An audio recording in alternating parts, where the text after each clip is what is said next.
ఇళ్ల స్థలాలు ఇచ్చిన, మన పిల్లల చదువులకి అమ్మఒడి ఇచ్చిన, విద్యార్థికి ఇచ్చిన, వసతి దీవెన ఇచ్చిన, మన మహిళల ఆర్థికంగా బలపడడం కోసం ఆసరా ఇచ్చిన, చేయూత ఇచ్చిన, మన మాట్లాడుతున్నారు నారా చంద్రబాబు నాయుడు. అతను వయసు ఎంత? 75 నిండిపోయి 76లోకి వచ్చినాయి. ఏమంటున్నాడు అతను?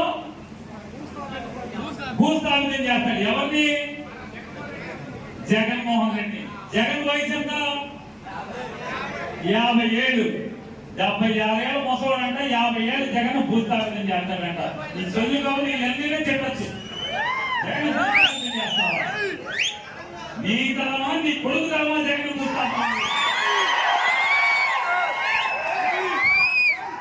మళ్ళీ ఏమంటున్నారు చూడండి. రాము గారు, అలాగే మా ఇంటి ఆడబిడ్డ, నా కూతురు సమాన్ గారు, ఉప్పాల హారిక గారు, అలాగే పెద్దలు సింహాది రమేష్ గారు, చక్రవర్తి గారు, పేరుని కృష్ణమూర్తి గారు, ఇప్పటికి వరకు మనం పిలవంగానే వచ్చి మమ్మీ అమ్మాయిని ఓదార్చడానికి వచ్చినటువంటి వనిత గారు కానీ, లేదా కళ్యాణి గారు కానీ, లేదా రాష్ట్రంలోనే వివిధ జిల్లాల నుంచి వచ్చినటువంటి మహిళా కాంగ్రెస్, వైఎస్ఆర్ కాంగ్రెస్ పార్టీ మహిళా విభాగం బాధ్యులకి చాలా మంది రీజనల్ ప్రెసిడెంట్లు వచ్చారు. అలాగే మేయర్లు వచ్చారు. విజయవాడ మేయర్ గారు వచ్చారు, మచిలీపట్నం మేయర్ గారు వచ్చారు, ఇంకా వస్తూనే ఉన్నారు.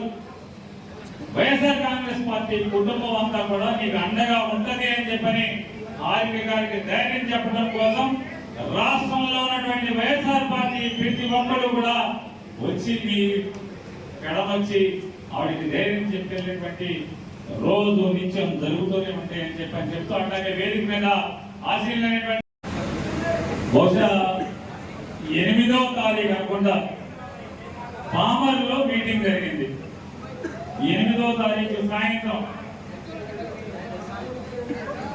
క్షమించాలి, parliament YSR Congress party Machilipatnam parliament observer గా జగన్మోహన్ రెడ్డి గారి తరఫున పార్టీని ఇక్కడ బాధ్యతలు చూస్తున్నటువంటి జెట్టి గురునాథరావు గారు కూడా వేదిక పెడతారు. వారికి కూడా నా నమస్కారం తెలియజేసుకుంటూ, అలాగే 8వ తారీఖున మధ్యాహ్నం పామరు ఇవాళ ఎలా అయితే పెడలో జరుపుకుంటున్నామో 13వ తారీఖున, 8వ తారీఖున పామరులో మీటింగ్ జరిగింది. ఆ మీటింగ్ లో పచ్చి బూతులు తిట్టి కారు బద్దలు కొట్టి చంపటానికి ప్రయత్నం చేసిన వాళ్ళని సైకోలు అంటారా? మన సైకోలు అంటారా? సైకోలందరూ మీరైతే ఇవాళ సైకోలు రాజ్యం ఏంటంటే ఈ రకంగా మాట్లాడతారు. మరి మా ఇంక మిగతా ఏమన్నా వైఎస్ఆర్ కాంగ్రెస్ పార్టీని భూస్థాపితం చేస్తాడు. గెలిచిపోతాడు.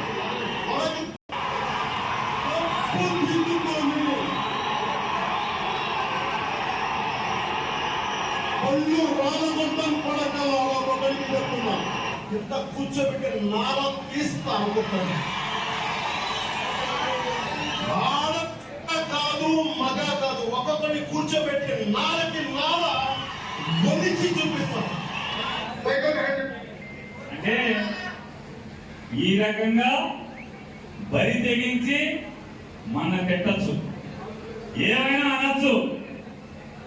ఏమయ్యారా వీడియోలు పెట్టండి రా, రేపటి నుంచి ఈ పెట్టండి, ఈ వీడియోలు వేసి చర్చా కార్యక్రమాలు పెట్టండి రా.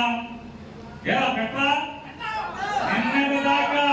నిన్నటి దాకా జగన్మోహన్ రెడ్డి పేరు మీద బియ్యం పట్టుకెళ్ళారు మీ ఇంటికి.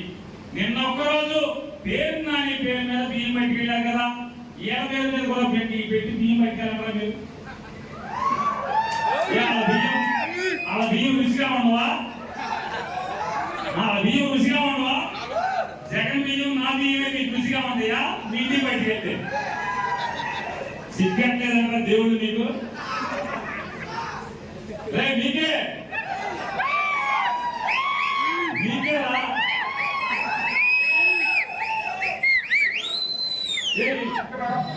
ఉపన్యాసం ఇచ్చాను. ఎవరిని ఏ వైఎస్ఆర్ కాంగ్రెస్ పార్టీ కార్యకర్తని రప్పని అనద్దు, అనద్దు.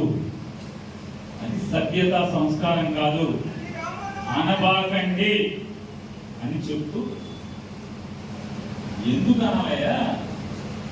మనకి కష్టం కలిగించాడు ఎవడన్నా, అవమానం కలిగించాడు ఎవడన్నా, దుఃఖం కలిగించాడు ఎవడన్నా, మన ఆస్తుల్ని ధ్వంసం చేశాడు ఎవడన్నా, మన నిలువు నీడ లేకుండా ఎవడన్నా మన ఇల్లు బద్దలు కొట్టాడు. అట్టు పెట్టిన వాడికి 10 అట్టులు పెడదాం, దానికి నోటితో చెప్పక్కర్లేదు, చేసే రోజు చేద్దాము అని చెప్పాను. నేను ఎవరన్నా నరకమని చెప్పానా? 8వ తారీఖు మాట్లాడితే 12వ తారీఖున తెలుగుదేశం ప్రభుత్వం దాంట్లో ఆ వీడియోలో చిన్న మొక్క కట్ చేసి దాన్ని వాళ్ళు డబ్బులు ఇచ్చి పోషించేటువంటి ఛానల్స్ అన్నింటిలో పొద్దున్న నుంచి రాత్రి దాకా నా బొమ్మ వేసుకుని ఆనందపడ్డారు. పొద్దున చర్చలు, మధ్యాహ్నం చర్చలు, రాత్రి చర్చలు. తెలుగుదేశం పార్టీ కార్యకర్తలతో రాష్ట్రంలోని మహిళలే కాదట్లా, అదే పచ్చ మహిళలతో నన్ను తిట్టించి రాష్ట్రంలోని మహిళలంతా కూడా ఆ పేరు నాని మీద అక్కి మీద గుర్తిన పోతున్నారు. ఆయన బూతులు తిట్టాను, బూతులు తిట్టితే నన్ను బూతులు తిట్టించి పెట్టుకున్నాను.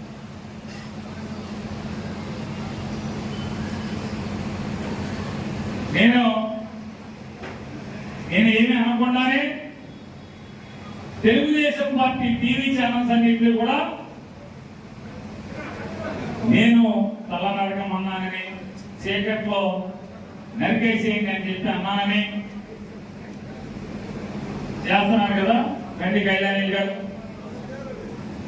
స్కూల్కి లేట్గా వచ్చాడు.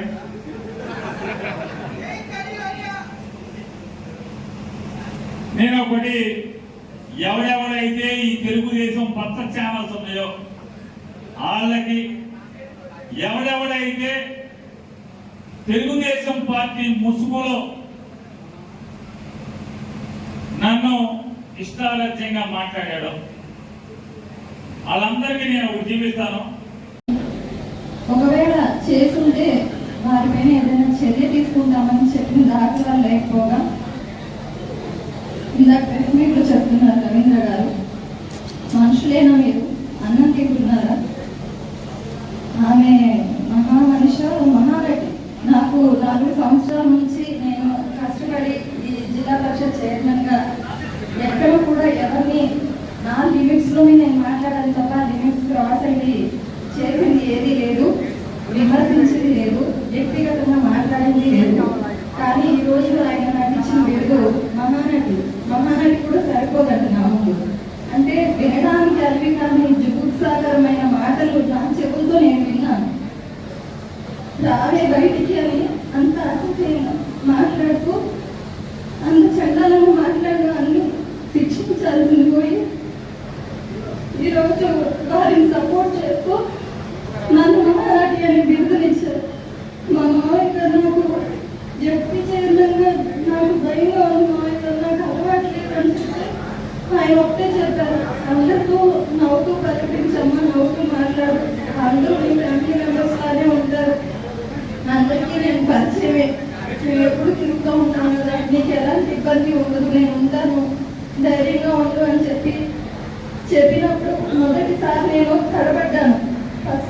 చెప్పినట్టు మళ్ళీ 4 సంవత్సరాల తర్వాత ఈరోజు మీ అందరి ముందు మాట్లాడాలంటే నా మాటలు రావట్లేదు.